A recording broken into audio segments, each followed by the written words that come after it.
Hey friends, welcome back to Jenny Food and My Kitchen. About a year ago, I started a playlist for all those potlucks and parties that happen between Mother's Day and Labor Day. So here we are again. It's Memorial Day weekend coming up and I'm getting ready for my own party. And so today I just thought I would share a recipe that I once swore that I would never share, and that is my Queen of the Beans baked beans recipe. Let's make this. So let's talk ingredients. Now, first of all, I sent my husband to the store with the list, and so he interpreted it as husbands do. And so today, now I would have normally grabbed just the Bush's 28-ounce cans of original, or maybe it's called home style, but I would not have gotten any fancy flavors. But we are going to roll with it and work with it today. So, starting off, I've got 4 28-ounce cans. Now you can half this recipe, you could even try to quarter this recipe, but today I'm making 1 crock pot of beans worth, and that's a 6-quart crock pot. I'm having a party, and so I'm making quite a bit of beans for this party. So along with that, these 4 cans of beans, we're gonna add 1 large onion. I've got 8 ounces of bacon here. We're gonna do about 1.5 peppers of green pepper, some apple cider vinegar. I've got some Buc-ee's barbecue. Yes, my husband loves Buc-ee's barbecue, so that's what we're using today. I have a ton of it on hand because we were on a road trip. And of course, we always pick up Buc-ee's original barbecue sauce. I have some molasses, some minced garlic, some Creole seasoning. Now this is optional. I just like to jack it up just ever so slightly. So if you don't like your beans just with a kiss of spice, then you can always leave that out. I've got some spicy brown mustard, some chili powder, some smoked sausage, and some brown sugar. So let me show you how we're gonna put these Queen of the Beans recipe together. You can actually put these beans together a couple of different ways. You can either, you could throw everything besides the bacon in raw into a crock pot and cook it on low for several hours. Or you can cook down your onion and your green peppers and your bacon just a little bit and then less hours on low. You can also just put it in raw and cook for, 1.5 hours to 2 hours in your oven as well until those onions and peppers are soft. So today, I am going to kind of cook this down because I'm going to finish it in the crock pot for the party, but I'm also going to take a little bit and put it in a casserole dish for us to eat for dinner tonight, because we're having chicken for dinner. And the wonderful thing about this recipe is it goes with chicken, it goes with pork, it goes with hot dogs and hamburgers. Whatever you're putting on the grill, smoked pork. This is a wonderful recipe that you can make for just about any event. All right, that was a strong onion. So strong, I had to finish cutting it and put it in the fridge to hold for a minute because, whew, that got me crying. Anyways, I'm gonna chop 1.5 peppers. And we'll just get that into little tiny bits. Kind of just diced about the same size as our onions. And like I was about to say as I was chopping the onions, I have made this recipe for funerals, weddings, wedding rehearsals, cookouts, family barbecues. I have made this for so many events, a lot of actual catering events, because 4 cans of this, the 28-ounce Bush's, is also equal to about 1 number 10 can. So you can make as much of these baked beans as you want. You can make for a lot of people, and maybe even just cook it in a roasting pan. I've done that before too for large parties. So this has just been my go-to recipe for baked beans for, probably about 20 years now.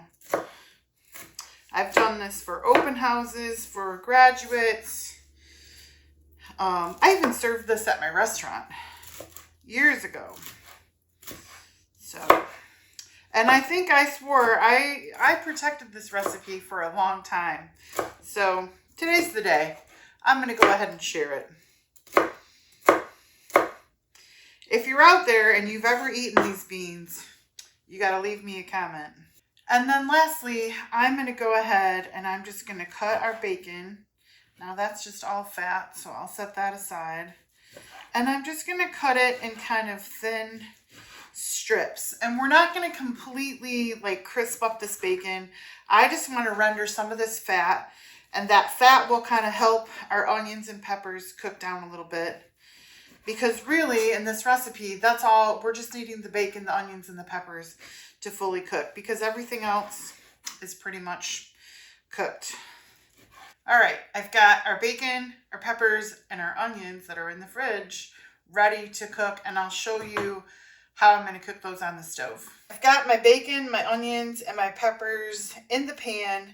And I like to put my bacon on the bottom because that way, as it renders down, it gives off that oil, and I don't need to add any additional grease or oil or anything to cook those onions. So I will let that bacon cook a little bit first, and then I will stir this all together and let that cook. Our onions and peppers are completely cooked. They're nice and soft, and as you can see, that bacon has really rendered down. Now, one of the reasons I like it to cook with the onions and the peppers is because it kind of prevents it from getting too crispy, which to me, I don't want it to get crispy. I just kind of want it to get soft and cook and fall apart and give off that good bacony flavor in my beans. So I'm going to go ahead and turn this off, and then we will get this in our bowl. So I'm going to put our onions and peppers right in the bowl. Get those in there. And then next, I'm just going to go ahead and I'm going to add my 4 cans of beans.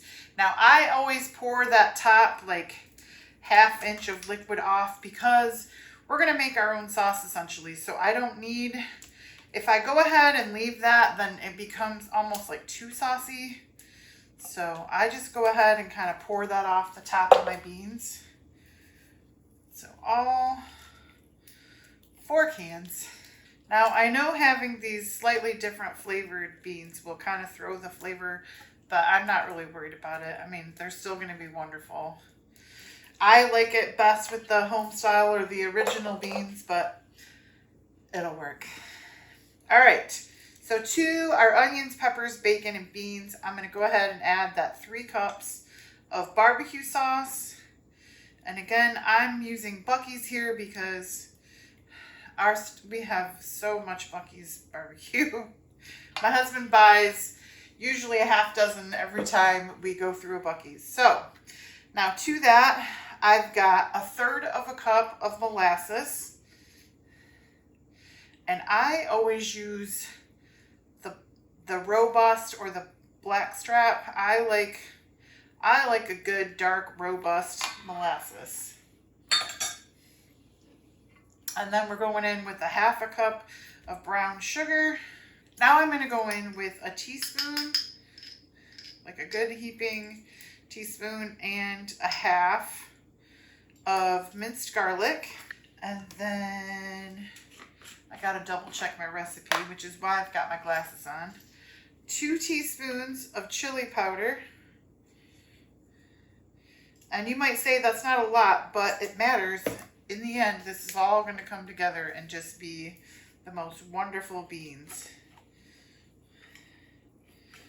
Now I'm going to add about a teaspoon of this Creole powder, and that's just going to give it like the tiniest bit of zip on the back end. All right, next we're going in with 1½ tablespoons. So I would say that's 1 tablespoon.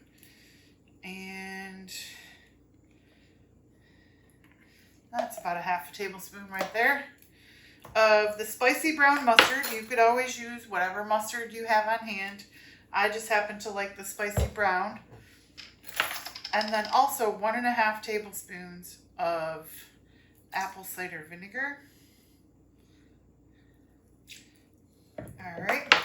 And then lastly, off camera, I went ahead and I cut my smoked sausage, and I actually quartered them. So they're like little quarter chunks, just because I like them, I like everything to be relatively the same size. So the beans, the peppers, onions, sausage, everything to kind of be similar in size. So I've got everybody in the pool. And now all we do is mix. So I'm just going to go ahead and I'm going to mix all of this together, our bacon, onions. Ooh. And this smells so good. Friends, I like to make this way because now I can just cover this like this and hold it till tomorrow and then pour it into casserole dishes and bake it, or I can put it in a crock pot and put it on low. Either way. But now I have this all ready. You can make this the night before, the day before, and you're not having to do all of that work in one day because you're going to have to clean your house too, right? Now I've just put some of this in a casserole dish for my family. I've got my oven preheating to 350, and I will cook these probably about 45 minutes. I don't think I'm going to need the whole hour. If I was going to put this in like a 9x13, I would let it cook to an hour and a half. But since it's not very much, we'll go about 45 minutes. The rest of this, I'm going to go ahead and cover and hold for our party tomorrow, and then I will just turn that on and let it cook in the crock pot until the party. So I'll see you back here in a bit for the taste. All right, friends, our beans are done, and I have slightly let them cool. Now I've got to get the rest of dinner made, but I'm going to go ahead. I'm just going to take my portion now and give you a taste. Ooh, they're still just a little bit steamy. All that sausage, bacon, those onions and peppers. I did that little dish at 350 for about 45 minutes, and then I've let it cool about 15 minutes. So here we go. I'll let you know.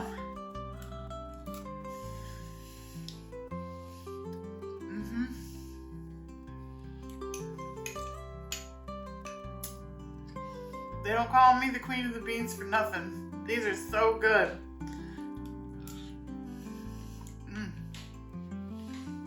And that sausage just makes them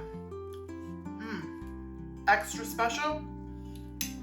But that bacon, the pepper, the onions, the spices, it's not overly spicy. It's just kind of like just a little kiss of spice. So you can always add more if you want, but these are a perfect addition to your next barbecue or gathering of friends in your backyard. Friends, thank you so much for watching. I am going to eat this whole thing of beans and get dinner started for the rest of my family. So I hope you have a wonderful, safe Memorial weekend, and I'll see you next week. Bye for now.